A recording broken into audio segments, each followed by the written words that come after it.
even as we receive the blessings of the Lord. Eternal Rock of Ages, I want to thank you, bless you, honor you, and glorify you because you know you are the Lord. The Bible says the entrance of your word bring light and understanding unto the simple. Father, make us simple under the anointing of this word, that the wisdom you want to release unto us that we need to apply, Lord, we'll be able to be receptive of it in the name of Jesus. Amen. And I pray, mighty everlasting God, you will bless our life with this word, and our life will never be the same again. Thank you, Father, because it is done. For in Jesus' name we have prayed. Amen. I thank and I bless the name of our God for this great opportunity the Lord has given unto us even to be here this hour. And to be honest with you, I'm very glad when I see the house of the Lord full like this and people came. To God be the glory. We love to see you the more. And I pray God will surprise you. The blessing that He has been giving us, you will receive that blessing in your life in the name of Jesus. Amen. I titled today's message to be Loving God. Can we say that? Loving God is the title of today's message. Loving God. If I ask you a question, do you love God? You say, I love God. And everybody's going to tell, nobody's going to tell me here that they didn't love God. But I want you to gain wisdom from the love that I'm talking about. Loving God. What is that love that I'm talking about? The early church, the early Christians faced a problem similar to the one we are facing today. In that, the surrounding society was what? Was corrupt with the same word, love.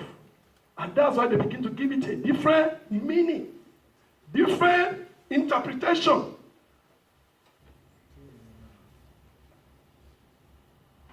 They have corrupted that love, and it loses the original meaning. And that's why I'm taking you through this journey, I'm taking you through this morning. Often equally share that love to be lost. You don't even know what is love again. They are telling you they are lusting after you. You are thinking they love you because it has been corrupted.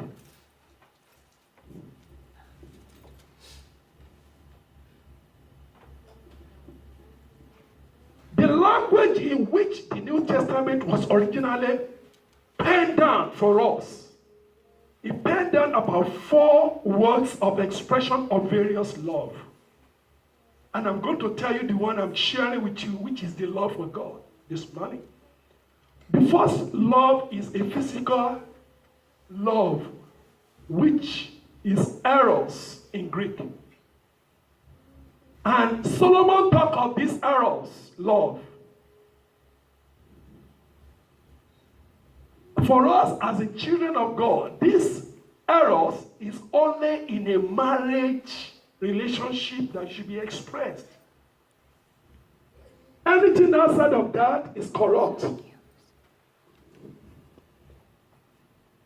Another kind of love, expression of aspect of love that the Bible speaks of is family love, which we call storge love, which Paul makes reference to in the book of Romans chapter 1 verse 31 and 2 Timothy chapter 3 verse 3, which is family love, the love that parents has for their children, the love that children has for their parents.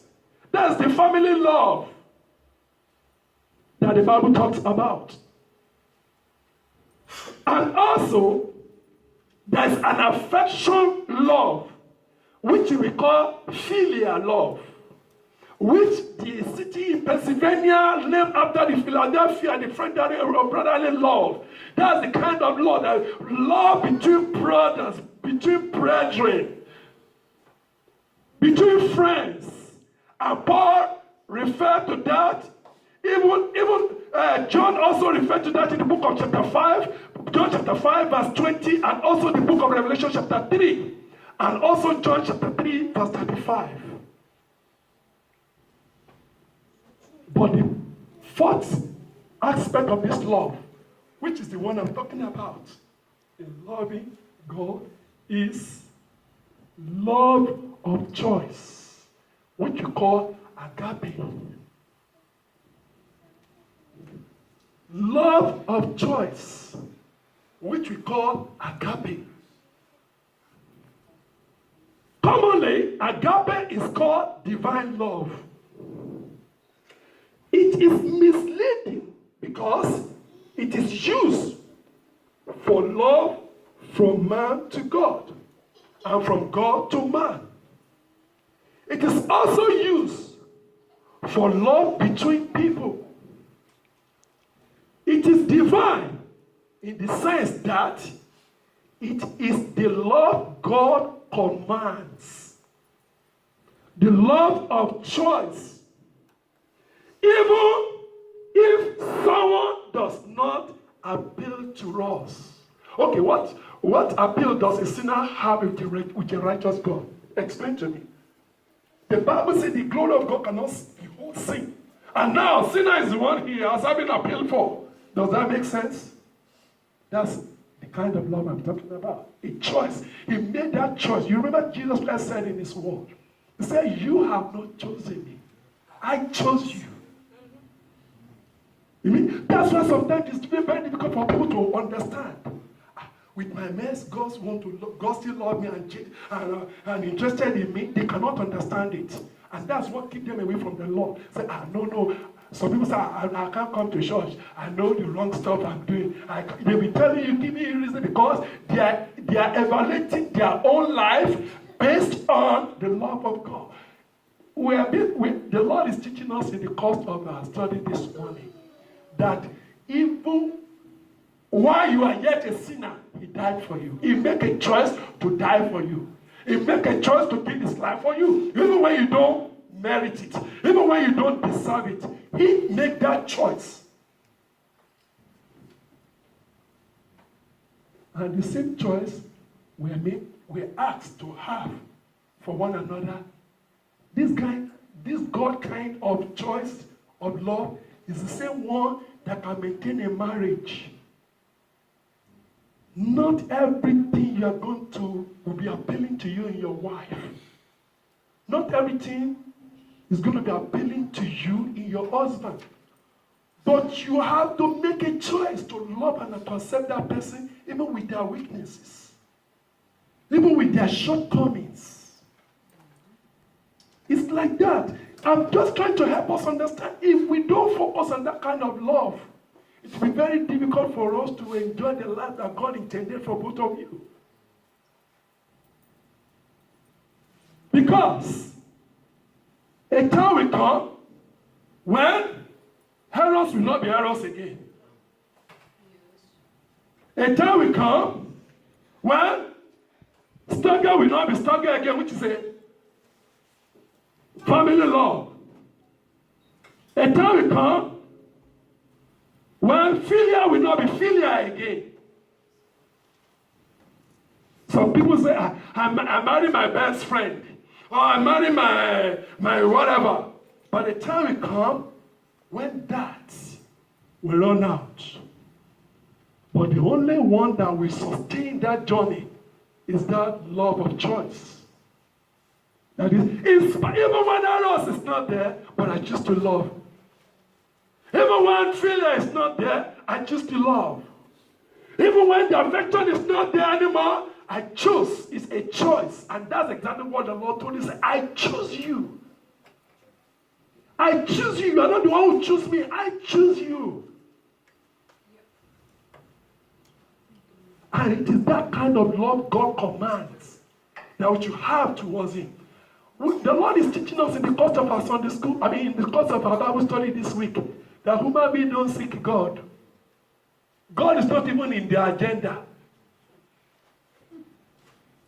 They are not seeking God. That's the reason why it is difficult for us to get some people to come to the Lord. We pray for them. We have to intercede for God to touch their heart before they can come. They are not seeking God. It's not their interest. But it is God who pursues us with love. It is God who pursues us with love so that we can make that choice that he has already made ahead of time of us. So, while we are yet sinners, Christ died for us.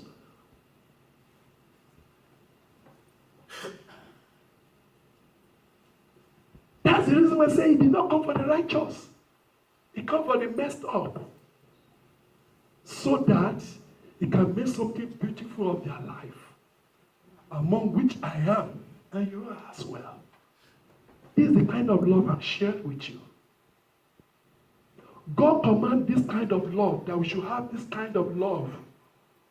This love of choice.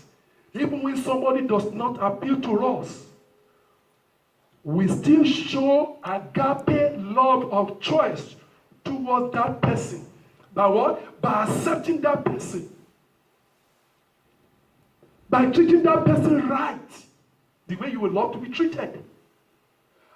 And by doing all we can to help build up that person in faith, if they are believers in the Lord. Or to even win them to the Lord in faith. Paul referenced this kind of love to us in the book of 1 Corinthians chapter 13. I'm just giving you may not read much of these things I'm reading because of my time. I want to encourage you to come. I don't want to take forever here. What am I trying to tell you is, even in the book of 1 Corinthians, the Bible tells about love. That's it. If this love is not the love of choice, it will be very difficult to do some things with some people. What they do will always come as a challenge for you not to make that choice. But you have to choose to love them just as God has chosen to love you. Loving God, people of God, is the agape love of choice that I'm sharing with you here. And God commands you and I to have that kind of love. To Him, in all that we do. And even to our brothers and sisters, to our wives and to our husbands, to our children.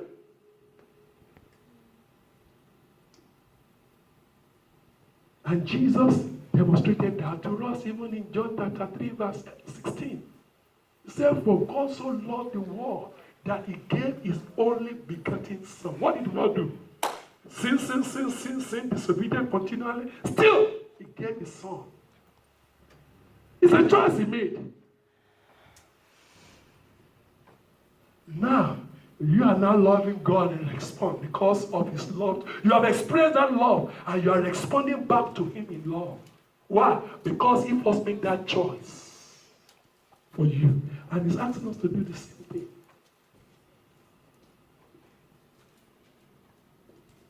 Even in the book of John, 1 John chapter 4, start from verse 7 to 21, write it down. Because of my time, you may not read it. But just remember it.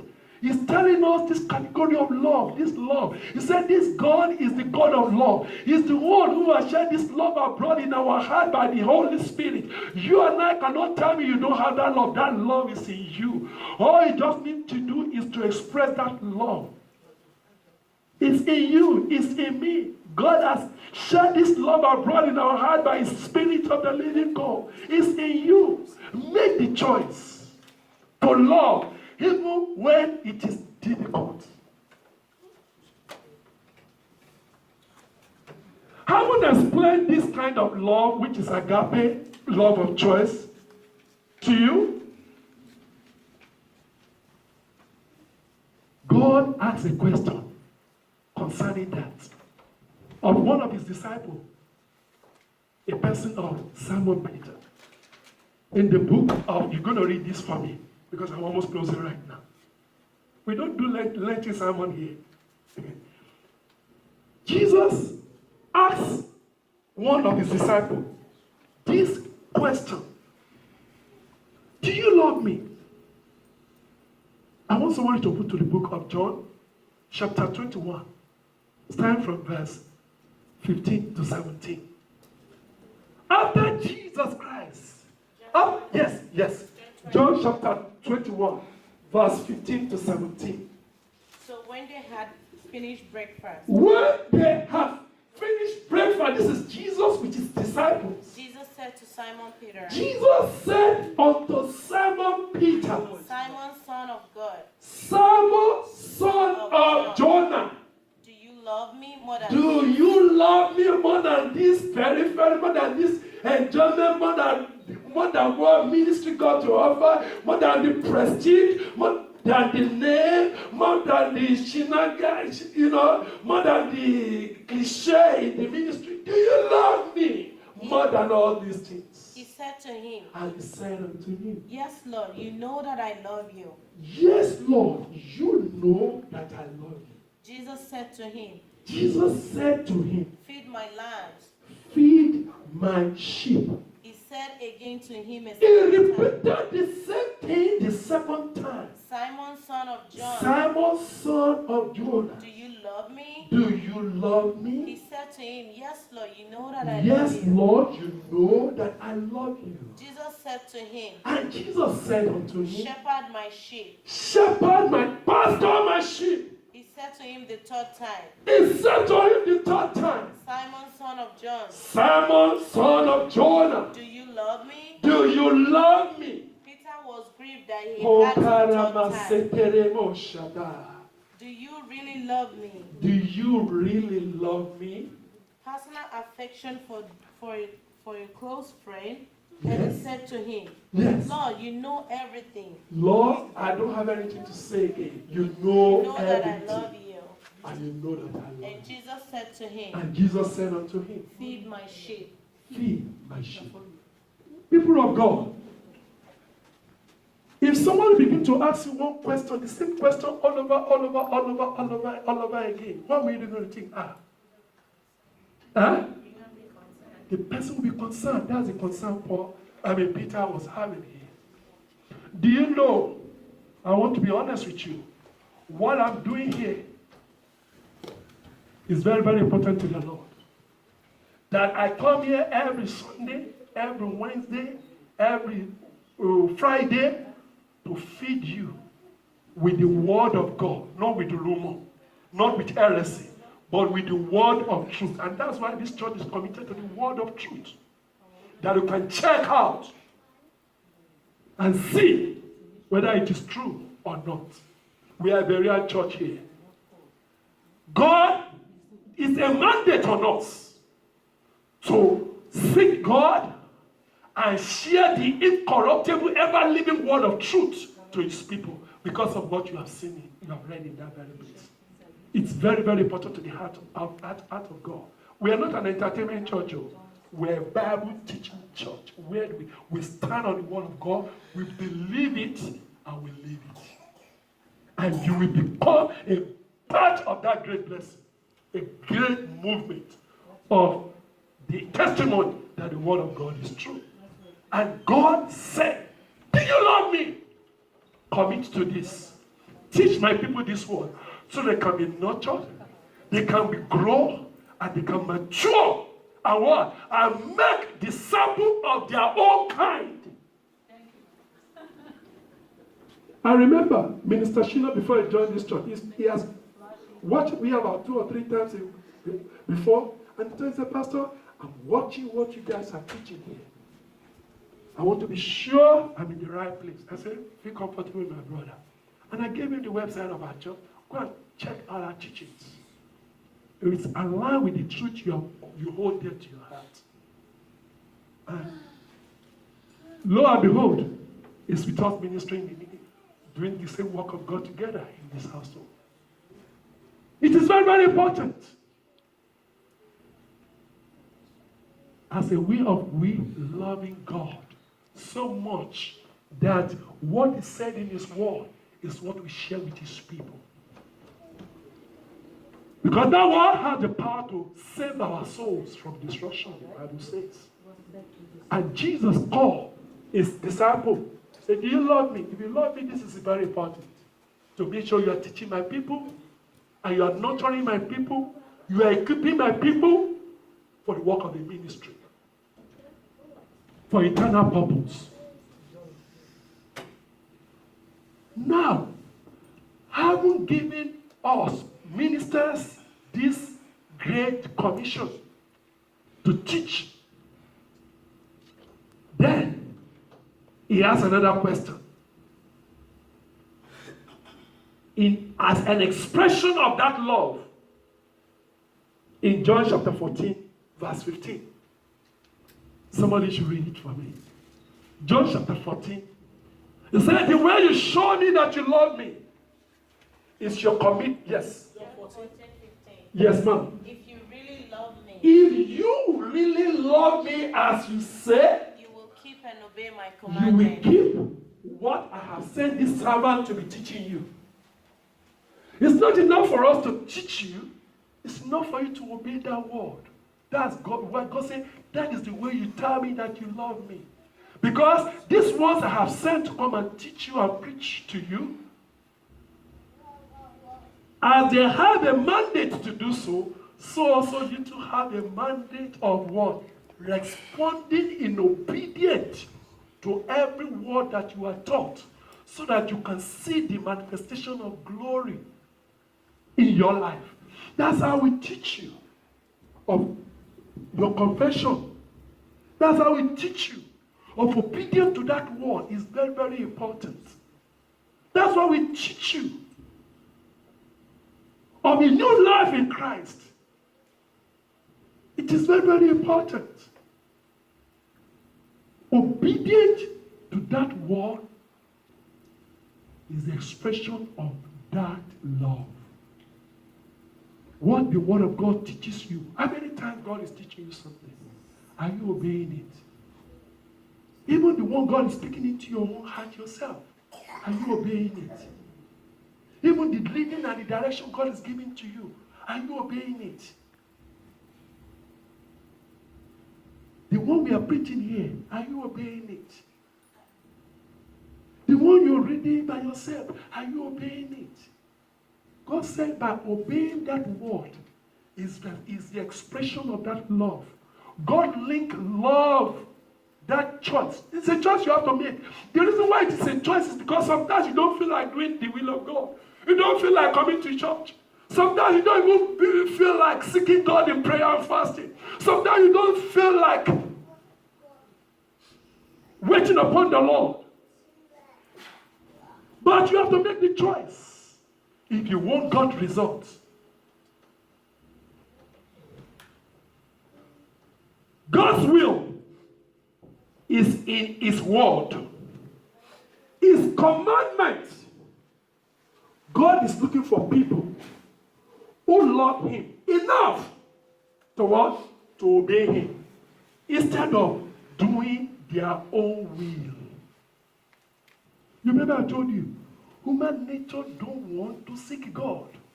Human nature don't want to what? To do the will of God.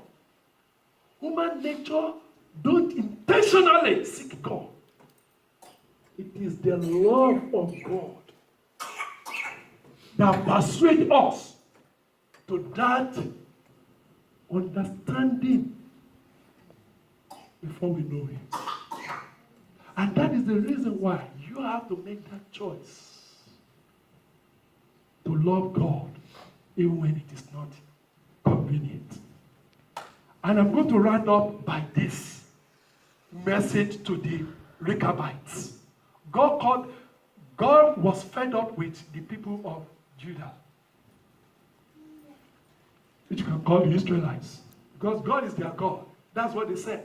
But the opposite is what they do. And God was fed up with them.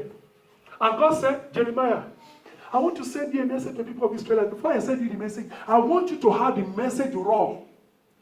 He sent him just like he sent him to the potter's house. He sent him to the house of Rechabites. A message to Rechabites in the book of Jeremiah. In first reader, help me. As soon as you finish reading, we just close. Jeremiah chapter 35. And I want you to follow this reading. And you see what? And you see this exchange. Jeremiah chapter 35. Starting from verse 1 to 19. Hear what God is, a loving God. Hear what He's saying. Jeremiah 35. The word that came to Jeremiah. The word of the Lord came to Jeremiah. From the Lord in the days of Jehoiakim. This word comes from the Lord, yes, to him. Sons of Josiah, king of Judah. Yes. Go to the house of the Rechabites. Go to the house of Rechabites. And speak to them and bring them And tell them to do something. into the house of the Lord. Yes. Into one of the chambers. Yes. And give them who are pledged to drink no wine. Ask them to drink wine. Some wine to drink. Yes. So I took Jasoniah. That's what the Lord said. Go to this house. The Lord put him to test that family. That family has one heritage. Son of Jeremiah. Yes. The son of Apazaniah. Yes. And his brothers and all his sons. Yes. And the whole house of Rechabites. Yes. And I brought them into the house of the Lord. Bring them into the house of the Lord and ask them to do what they have been forbidden to do. And you see what is going to happen. Into the chambers of sons of Anna. Yes. Son of Iganiah, the man of God. Yes. Which was by the chamber of the princess. Yes. Above the chamber of Messiah, son of Shalom. Yes. Keeper of the door. Yes. And I said before And I the said sons before of them, yes. the sons of the house of Yes. Rechabites, pitchers full of wine and Yes. cups, and I said to them, Yes. drink wine. Drink it. But they said, But they said, we will drink no wine, we will drink no wine. for Jonadab, son For of our grandfather Jonadab, Rechab, son of Rechab, our father, our father, commanded us, he has commanded us, you shall not drink wine, you shall not drink wine, neither you know your sons neither you and your son, forever. forever. Neither shall you build a house or sow seed Yes, or plant a vineyard or have them. yes, But you shall dwell all your days in tents, yes, that you may live many days in the land where you are temporary residents. yes. And we have obeyed the voice of And we have obeyed the voice of this our grandfather, even up to this day. That's how we show our love for him. son of Rechab, Yes. our father, Yes. in all that he charged us, In all that he commanded us to do.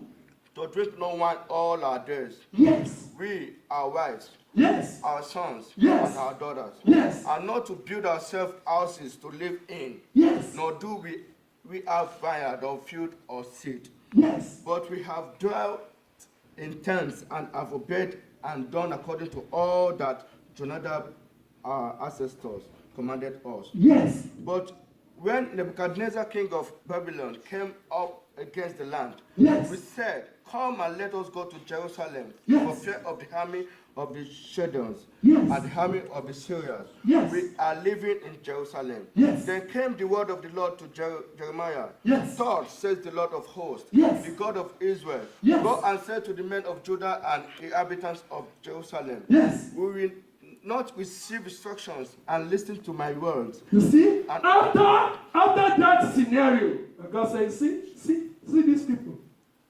They obey the voice of their grandfather not to do this. That's why I brought you. See, but me, God, the creator of heaven and earth, I will give instruction to Judah. Otherwise, is what they will do. Can you see? The prophet get the message straight. Say, wow. He said, go and tell them to do what the father told them not to do. They will not. And you find it to be true. And God said, see Israelites, see Judah. When I tell them not to do something, that's what they want to do. When I tell them not to go there, that's what they want to go. When I tell them not to sing, not to fornicate, that's what they want to do. When I tell them not to drink, that's what they want to drink. When I tell them to be faithful, unfaithfulness is what they want to do. When I tell them not to live in adultery is what they want to live. When I tell them not to fornicate, he said everything I'm telling them not to do is what they are doing. And they say, I love you, Lord. Say, these people didn't love me. Love equates obedience. And God is calling us into that church this morning. The way we express our love to God is obedient to his word. And the Lord spoke to Jeremiah and said, Jeremiah, you say, I have nothing to say. This is the message. The way you and I express our love to God is to be obedient to him. You have to make that choice. The reason why it is a choice is that sometimes it may not be pleasant for you to be obedient to the Lord. But you have to make the choice.